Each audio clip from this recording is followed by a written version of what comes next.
시청자 여러분 안녕하십니까. 중소기업진흥공단의 방시원이라고 합니다. 오늘 제가 여러분께 전달해 드릴 내용은 주변에 기술력이 있지만 신용력이 낮거나 아니면 사업 초기에 사업을 어떻게 진행해야 될지 어려움을 겪고 계시는 중소기업인 여러분들께 조금이나마 도움이 되고자 저희 중소기업진흥공단에서 수행하고 있는 정책자금과 관련된 대해서 말씀을 드리도록 하겠습니다. 중소기업진흥공단의 정책자금은 일반 금융권에서 활용하고 있는 자금과는 성격이 약간 틀린 면이 있습니다. 일반 금융기관에서는 담보력을 중심으로 한 상환 위주의 정책자금을 집행한다고 하면은 저희 중소기업진흥공단의 정책자금은 기술력이 있지만은 시장에서 기피하는 그런 기업들을 대상으로 저희들이 기초기업에서 우량 기업으로 역량을 올릴 수 있게끔 도움을 줄 수 있게 자금을 지원하고 있습니다. 그림에서 보시면은 시장 깊이 영역에서 있는 이 영역의 자금은 저희들이 최대한 배제를 하고 있지만은 기술 사업성 등급이 높지만 자금 조달력이 낮은 이런 기업분들을 대상으로 저희 정책 자금이 집중적으로 지원이 되고 있습니다. 또한 무조건 담보력이 좋다고 저희들이 자금을 지원하는 건 아니고 자금력이 좋거나 담보력이 좋은 기업들 같은 경우에는 시장에 대한 자금을 활용하게끔 저희들이 유도를 하고 있고요. 시장에서 판단하기에 굉장히 담보력이 낮거나 아니면은 저희 정책 자금이 집행되었을 경우에 우량 기업으로 견인될 수 있는 그런 기업들을 우선적으로 집행을 하고 있습니다. 다음 그래프를 보시면은 저희 중소기업진흥공단에서 활용하고 있는 정책 자금이 어떤 기업들을 대상으로 지원되고 있는 것들을 손쉽게 알 수가 있는데요. 그림에서 보시다시피 50인 이하의 소기업 위주, 업력 미만의 사업 초기 기업, 그리고 전략산업 지원에 대해서 저희들이 중점적으로 정책 자금을 지원을 하고 있습니다. 정책 자금을 활용할 수 있는 방법은 크게 두 종류가 있는데 주로 시설 자금으로 활용하거나 아니면 운전 자금으로 활용할 수가 있습니다. 중소기업진흥공단의 정책 자금인 경우에는 시설 투자를 위한 지원을 우선적으로 하고 있으며 그리고 기업인들과 직접 대출을 일으키는 직접 대출 그리고 담보력이 부족한 기업을 통한 신용 대출을 위주로 하고 있습니다. 본 내용이 굉장히 복잡하고 많은 내용으로 보이는데 이 내용은 저희 중소기업진흥공단 홈페이지에 기재가 되어 있고요. 여기에서 몇 가지 제가 핵심적인 부분만 말씀을 드리도록 하겠습니다. 정책자금 지원 대상은 전략산업을 지원하는 것을 우선으로 하고 있고요. 저희가 정책자금이다 보니 지원 제외 대상이 정해져 있습니다. 가장 핵심적인 내용은 세금을 체납 중인 기업과 아니면은 전국은행연합회에 다음과 같은 내용이 기재되어 있는 경우 또는 부정한 방법으로 융자 또는 사용 외에 용도를 했던 경우 등등이 있습니다. 휴폐업적인 기업도 당연히 안 되는 거고 이전에 말씀드렸다시피 다음에 해당되는 우량 기업 또한 저희 중소기업진흥공단을 활용하기는 약간 어렵게 되겠습니다. 정책자금을 신청하실 때 융자 제한 부채 비율이라는 것도 있습니다. 융자 제한 부채 비율을 어떻게 알아야 되는지 궁금하시는 기업인 여러분들이 많으실 텐데요. 과연 내가 종사하고 있는 이 산업 업종이 어느 업종인지도 잘 모르시겠다 하시는 기업인분들도 계십니다. 그러실 경우에는 통계청에 연락을 하셔가지고 내가 이러이러한 업종에 종사를 하고 있는데 나의 표준산업 분류 코드가 어떻게 되는지 먼저 확인해 보시고요. 저희 중소기업진흥공단 공고란에 있는 부채 비율을 확인해 보시면은 우리 기업이 정책자금을 활용할 때 부채 비율에 걸리는지 안 걸리는지 확인해 볼 수 있으실 겁니다. 그 밑에 나와 있는 8번부터 10번까지는 저희 중소기업진흥공단 홈페이지에 들어가 보셔서 정책자금을 신청하실 때 제한 대상이 되는 내용이 있으니까 차근차근 살펴보시기 바라겠습니다. 그래도 잘 이해가 안 되시는 분들이 계시면은 저희 중소기업진흥공단 각 지역본부별로 연락을 주시면은 저희 직원분들이 차근차근 상세하게 안내를 해드리겠습니다.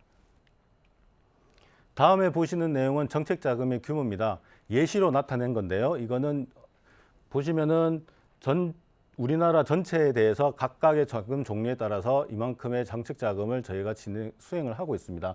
창업기업 자금부터 소상공인 지원 자금까지 여러 종류가 있는데 각 자금의 종류 및 신청할 수 있는 자격 요건에 대해서는 저희가 다음 강의 때 자세히 안내를 해드리도록 하겠습니다. 융자 범위 및 지원 조건입니다. 간략하게 말씀드리면은 수도권에 소속되어 있는 기업인 여러분들은 1년에 최대 45억 원까지 저희들이 지원이 가능하고요. 지방에 소재하고 계신 기업인 여러분들께는 최대 50억까지 자금 지원이 가능합니다. 물론 부분마다 예외적인 부분이 있습니다. 그때 다 설명을 드리기가 어려우니까 저희 중소기업진흥공단 각 지역 본부별로 안내해 주시면은 저희 회사가 해당되는 자금 규모라든지 종류라든지에 대해서 안내를 해 드릴 겁니다. 기준금리에 대해서 한번 살펴보도록 하겠습니다. 기존의 정책자금은 기준금리가 무조건 싸다라고 생각하시는 기업인 여러분들이 굉장히 많으십니다. 예전에는 그랬을지는 모르겠지만 지금 시장금리 자체가 워낙 많이 낮아졌기 때문에 꼭 그렇지만은 않고 시장금리가 낮은 경우도 있지만은 저희 중소기업진흥공단이 금리가 낮을 수도 아니면 높을 수도 있습니다. 슬라이드를 보시면 아시겠지만은 3.29%부터 점점 금리는 낮아지는 경우를 알 수가 있는데요. 금리는 정해져 있는 것은 아니고요. 저희가 분기별로 항상 변동금리로 진행이 되기 때문에 우리가 기준이 되는 이 기준금리에 대해서 기업의 평가를 진행하고 난 뒤 기업에 대해서 금리가 정해지는 방법으로 저희들이 정책자금을 운영을 하고 있습니다. 정책자금 평가 방식입니다. 기존의 금융권에 대해서는 금융담보력을 위주로 본다고 하면은 중소기업진흥공단에서 추진하고 있는 정책자금 같은 경우에는 기술성과 사업성을 우선으로 하고 기업과 법인에 대해서 신용력에 대해서는 최소한을 저희들이 평가를 해서 기업 평가를 진행을 하고 있습니다. 정책자금 집행 방식입니다. 크게 슬라이드를 보시면 투 트랙으로 진행을 하고 있습니다. 건강진단 방식이 있고 일반 진단 방식이 있습니다. 건강진단 방식은 우리가 알고 있는 일반 병원에서 받는 건강진단을 생각하시면 쉬우신데요. 기업을 사람이라고 가정을 하고 저희 중소기업진흥공단에서 건강진단을 기업에 방문을 해서 실시를 하게 됩니다. 그래서 처방전을 내리게 되고 처방전에 따라서 저희들이 정책자금이든 아니면 기타 저희 중소기업진흥공단에서 지원할 수 있는 여러 정책을 저희들이 추천을 하고 있고요.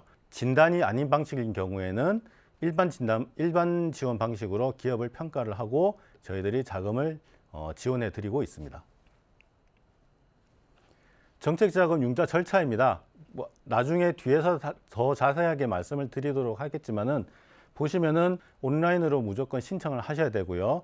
저희 직원들이 신청된 기업에 대해서 사전 서류 검토를 하고 난 이후에 나중에 기업 현장에 방문한 후 인터뷰를 거치고 평가 후에 자금 지원 결정 여부를 결정하고 그리고 나중에 직접 대출로 가야 될지 아니면 대리대출로 가야 될지 그렇게 진행을 하고 있습니다. 대리대출이라고 하면은 은행을 통해서 저희 정책자금이 집행이 되는 거고요. 직접 대출이라고 하는 거는 기업인과 저희 중소기업진흥공단이 직접 대출 약정을 통해 가지고 지원하는 방식을 말하는 겁니다. 정책자금 상환 절차입니다. 정책자금과 일반 대출자금과의 가장 큰 차이가 한 가지가 있는데요. 정책자금의 상환 기간은 최소 3년에서 최대 8년까지 상환을 하는 기간이 정해져 있습니다. 이 기간을 넘어서는 안 되고 일반 금융 같은 경우에는 각 매년 협상에 따라서 자금 상환 기간이 연장되는 경우가 있지만은 정책자금인 경우에는 말씀드린 바와 같이 3년인 3년, 8년인 8년 이렇게 기간이 정해져 있습니다. 이 기간 내에는 무조건 상환 완료를 하셔야 되는 거고요. 조기 상환을 했을 경우에 조기 상환 수수료가 없기 때문에 각 기업의 자금 상황에 따라서 대출하신 자금의 일부 또는 전액을 조기 상환을 하시더라도 조기 상환 페널티가 없으므로 자금 조절에 참고를 해보시면 될 것 같습니다. 오늘은 정책자금의 개요에 대해서 말씀을 드렸고요.